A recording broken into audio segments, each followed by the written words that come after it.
দিয়ে করছি। তো একটু সময় লাগে, চেক করতে হয় যে ঠিকঠাক মতো ইয়ে হচ্ছে কিনা। আর এমনিতেই অশ্বগন্ধার মূল কিন্তু এমনিতে অনেক শক্ত হয়, শুকালে অনেক শক্ত হয়ে যায়। তো দ্যাটস ওয়াই একটু আমি চেক করে করে করছিলাম, কারণ অনেক ক্ষেত্রে গ্রিন্ডারের অবস্থা খারাপ হয়ে যায়।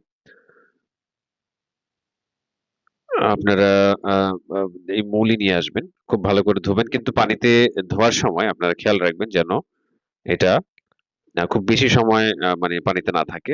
এতে করে আবার ঔষধি গুণাগুণ নষ্ট হতে পারে। এখানে দেখেন মোটামুটি ভালোই গুঁড়ো হয়ে গেছে। আহ, আমি চেক করছি একটু পর পর, যেহেতু আমার গ্রিন্ডারটা হচ্ছে জাস্ট পার্সোনাল ইউজের জন্য। তো এটা দিয়ে আমার কাজ চলে যাচ্ছে।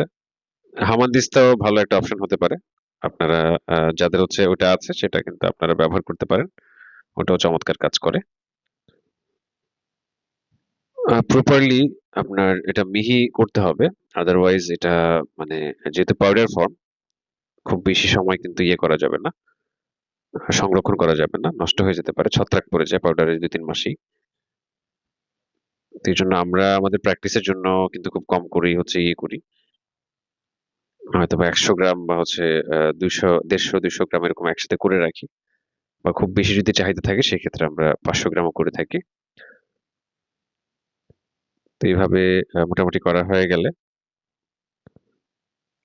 আপনারা দেখবেন যে এটা একদম মিহি হয়ে গেছে। তারপর এটাকে চেলে নিতে হবে, হ্যাঁ, খুব সুন্দরভাবে হাতে গ্লাভস পরে চেলে নিতে হবে, পরিষ্কার পাত্রে নিতে হবে।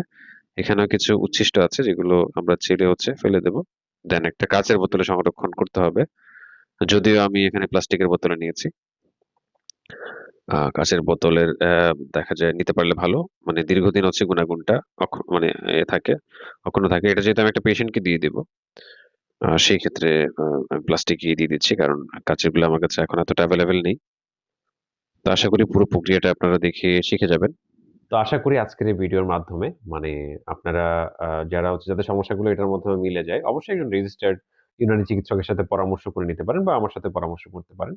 স্ক্রিনে দেওয়া নাম্বারে বা ডিসক্রিপশন বক্সে দেওয়া নাম্বারে আমার সাথে পরামর্শ করেও আপনি এটা করতে পারেন। জাস্ট হচ্ছে তৈরির প্রক্রিয়া দেখে নিজে এটাকে তৈরি করে দেন খাওয়া শুরু করা ঠিক হবে না।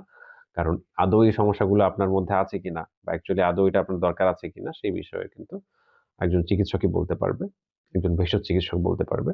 তো সেই ক্ষেত্রে নিজে, নিজে করা যাবে না। তো যারা হচ্ছে স্টুডেন্ট আছেন বা যারা হচ্ছে রিসেন্ট আপনার এই যে ডিউএমএস বা হচ্ছে বিইউএমএস কমপ্লিট করেছেন, ইউনানি বা হচ্ছে আয়ুর্বেদিক ডিপ্লোমা কমপ্লিট করেছেন বা ব্যাচেলর কমপ্লিট করেছেন, তাদের জাস্ট হচ্ছে মানে তাদের জন্য এডুকেশনাল পারপাস হচ্ছে এটা আমি শেয়ার করলাম। তো আজকের ভিডিওটা এখানে শেষ করছি। সকলে ভালো থাকবেন। আল্লাহ হাফেজ।